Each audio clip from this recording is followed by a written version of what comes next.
inuu ayax badan wadanka ku habsaday oo runtii cabashooyinkuna way nagu badneen ayaxu runtii wuxuu yimid labada sanadkii dhaweyto bishii 6 laakiin inta badan wayna dhaadhaafay oo guurguuriyay wuxuu ka tagay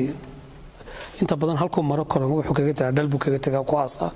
koronkortaas hadama kadaba ayax bay noqoto taasana runtii muddo iminka 9 maalmooda shaqaale wasaaraddu ku maqayeen si saaka warbixinta nagu siiyeen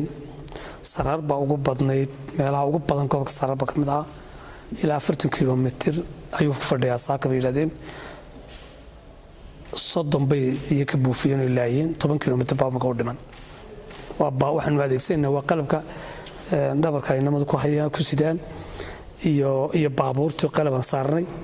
laakiin maynaan gaarin diyaarado waan gaari doonaa laakiin wadamada maanta diyaaradaha ku buufinaya bashalay bay baabuur ku buufinayeen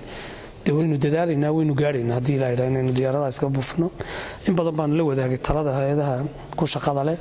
hay'adda fooba inta badan gacan naga siisay laakiin waxa jira hay'adda la dagaalama ay xurukunka u yahay Addis Ababa oo maalin shir weyn ka dhacay maandhow oo wasaaraddu nooga qayb gashay qaybta technicalku way noo ballan qaadeen diyaaradu halka soo gaaraan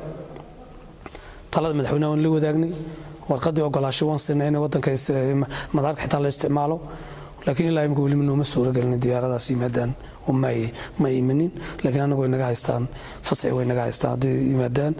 wadankana dhibaato badan runtii oo sida wadamada kale imika wadamo badan oo ilaa 20 wadan baa inala qaba sanadka mar walba dhulka barwaaqadu si badato ayaxan uu yibaadaa